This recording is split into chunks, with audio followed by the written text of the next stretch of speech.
સુશાસન એટલે માત્ર વાતો નહીં પણ છેવાડાના માનવી સુધી પહોંચતો વિકાસ। પૂર્વ વડાપ્રધાન અટલ બિહારી વાજપેયીજીના સુશાસનના મંત્રને સાર્થક કરતી એક અદ્ભુત કહાની બનાસકાંઠાના ડીસા તાલુકાના તાલેપુરા ગામથી સામે આવી છે।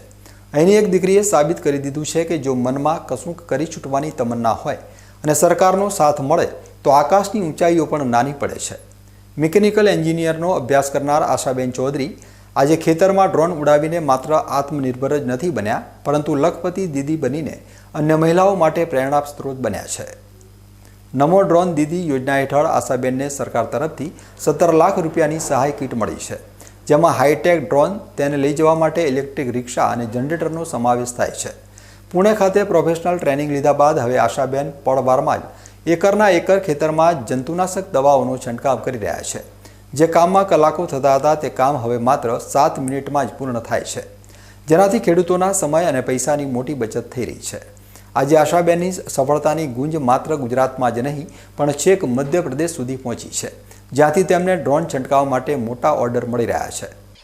મેં મારા સખી મંડળથી શરૂઆત કરી। અમે પહેલાં એક સખી મંડળ બનાવ્યું, પછી અમે બધી બહેનો ટ્રેનિંગ લેવા માટે કૃષિ વિજ્ઞાન કેન્દ્ર GLPC અને આત્મામાં જતા ત્યાં પ્રાકૃતિક કૃષિની ટ્રેનિંગ લેતા ત્યાં ડૉક્ટર પવાર સાહેબે અમને માહિતી આપી કે નમો ડ્રોન દીદી યોજના આવી રહી છે। તો આ યોજનામાં મેં નામ નોંધાયું।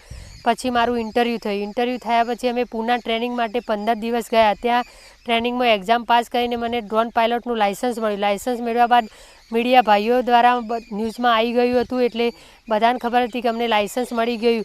તો ત્યાંથી જ ઓર્ડર આવવાના શરૂ થયા। એટલે 1 મહિના બાદ અમને ડ્રોન, ઇલેક્ટ્રિક રિક્ષા અને જનરેટર એમ અંદાજિત 17 લાખની કીટ અમને ઘર બેઠા આપવામાં આવી સરકાર તરફથી ફ્રીમાં। તો પછી અમને ઓર્ડર આવવાના શરૂ, તો હું 2 મહિનાની અંદર લખપતિ દીદી બની ગઈ હતી અને પછી મારે કોઈ જગ્યાએ ઓર્ડર શોધવા જવા ન પડ્યા। ઓલરેડી મારે બધી જગ્યાએ જિલ્લામાં, જિલ્લા બહાર અને મધ્યપ્રદેશ સુધીના મને ઓર્ડર આવવા લાગ્યા। તો મેં કામ કર્યું અને અત્યારે હાલ પણ મારું કામ ચાલુ છે। માટે હું સરકારશ્રીનો, GLPCનો, આત્મા, KVK અને શ્રી નરેન્દ્રભાઈ મોદીનો કે જેમને વિચાર્યું અમારી બહેનો માટે કે બહેનોને કેમ કરીને આત્મનિર્ભર બનાવી અને અમારા જેવી બહેનો માટે નમો ડ્રોન દીદી યોજના લાવી, માટે હું દરેકનો આભાર માનું છું। આશાબેન ચૌધરીની આ સફળતાએ વાતનું પ્રતીક છે કે ટેકનોલોજી અને સરકારી યોજનાઓનો સંગમ ગ્રામીણ અર્થતંત્રમાં કેવો મોટો બદલાવ લાવી શકે છે। ખેતીવાડી અને પશુપાલન સાથે સંકળાયેલી એક સામાન્ય મહિલા આજે ડ્રોન પાયલોટ બનીને હજારોની કમાણી કરી રહી છે, જે ખરા અર્થમાં વિકસિત ભારત અને નારી શક્તિના વિઝનને ચરિતાર્થ કરે છે। 25 ડિસેમ્બર સુશાસન દિવસ નિમિત્તે આ કિસ્સો બતાવે છે કે જ્યારે નેતૃત્વ અટલ હોય ત્યારે વિકાસ અવિરત બને છે।